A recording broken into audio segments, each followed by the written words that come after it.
Hello guys, ഇന്ന് നമ്മളിതേ സൂര്യൻ എണ്ണീക്കുന്നതിന് മുന്നേ നമ്മൾ എണ്ണീച്ച് റെഡിയായി എല്ലാവരും കൂടെ ഒരു യാത്ര പോവാണ് കേട്ടോ. നമുക്ക് തിരുവല്ല റെയിൽവേ സ്റ്റേഷനിൽ നിന്നായിരുന്നു പോകാനുള്ളത്. നമ്മൾ ഓൺ ടൈം തന്നെ എത്തിയേ.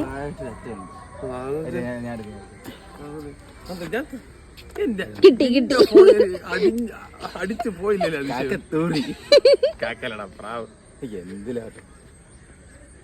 രാവിലെ തന്നെ ഐശ്വര്യ ദേ വീണ്ടും കാക്ക അങ്ങനെ 6:15 കഴിഞ്ഞപ്പോൾ നമുക്ക് പോകാനുള്ള ട്രെയിൻ വന്നു കേട്ടോ. പാലരുവി എക്സ്പ്രസ്സിനാണ് നമ്മൾ പോകുന്നത്. എങ്ങോട്ടാണ് പോകുന്നതെന്ന് ചോദിച്ചാൽ നമ്മൾ സുമിയുടെ വീട്ടിൽ പോവാണ് കേട്ടോ, പാലക്കാട്. അങ്ങനെ ട്രെയിനിൽ നിന്ന് നമ്മൾ സ്നാക്സൊക്കെ മേടിച്ച് കഴിച്ചിട്ടുണ്ടായിരുന്നു. എൻ്റെ ഉമ്മച്ചിയുടെ ഫസ്റ്റ് ട്രെയിൻ യാത്ര ആയതുകൊണ്ട് നമ്മൾ ഒന്നും മിസ് ചെയ്തില്ല. എന്തു വന്നാലും വഴി വെച്ച് കാണാമെന്നും പറഞ്ഞുകൊണ്ട് ട്രെയിനിൽ നിന്നുള്ള സ്നാക്സും ഒക്കെ നമ്മൾ മേടിച്ച് കഴിച്ചു. ട്രെയിനിൽ ഇഷ്ടംപോലെ സീറ്റ് ഉണ്ടായിരുന്നു കേട്ടോ. രാവിലത്തെ ട്രെയിൻ ആയതുകൊണ്ടായിരിക്കും. അങ്ങനെ നമ്മളൊരു 11 മണിയൊക്കെ ആയപ്പോഴത്തേക്കും ഒറ്റപ്പാലം റെയിൽവേ സ്റ്റേഷനിലെത്തി കേട്ടോ. ഇവിടുന്ന് നമുക്ക് തൊട്ടടുത്താണ് ബസ് സ്റ്റാൻഡ്. അവിടുന്ന് ബസ് കയറി പഴയ ലക്കടിയിലേക്കാണ് പോകേണ്ടത്. അങ്ങനെ ദേ വീട്ടിലെത്തി സുമി നമുക്ക് ജ്യൂസൊക്കെ കൊണ്ടു തന്നു.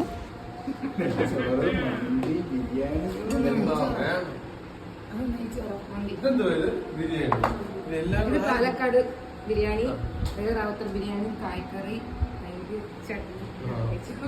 ഇനി മന്തിയുണ്ടോ? എൻ്റെ പിന്നെ ഇരിക്കുന്ന സാധനം വെള്ളക്കുപ്പി എടുത്തത് ലേശം, അത് ലേശം, ഇത് ലേശം, ഇത് ലേശം.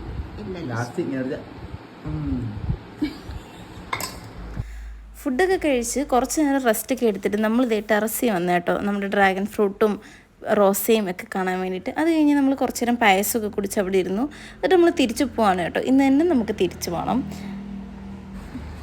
അപ്പോൾ ബൈ.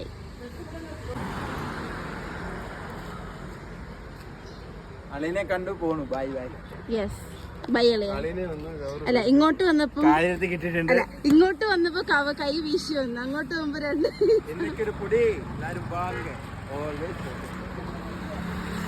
അങ്ങനെ നമ്മളൊരു 3:30 ആയപ്പോഴത്തേക്കും വീട്ടിൽ നിന്ന് ഇറങ്ങി ഒറ്റപ്പാലത്ത് എത്തിയിട്ടുണ്ടായിരുന്നു കേട്ടോ. വീണ്ടും നമുക്ക് പാലരുവി എക്സ്പ്രസ്സിന് തന്നെയാണ് പോകേണ്ടത്. ഇങ്ങോട്ട് വന്നപ്പോൾ സുഖമായിട്ട് ഇരുന്നും കിടന്നും ഒക്കെ വന്നെങ്കിൽ അങ്ങോട്ട് പോയപ്പോൾ ഭയങ്കര തിരക്കായിരുന്നുകൊണ്ട് നമ്മൾ പലരും പല സൈഡിലൊക്കെ ആയിരുന്നു കേട്ടോ നമുക്ക് സീറ്റ് കിട്ടിയതൊക്കെ.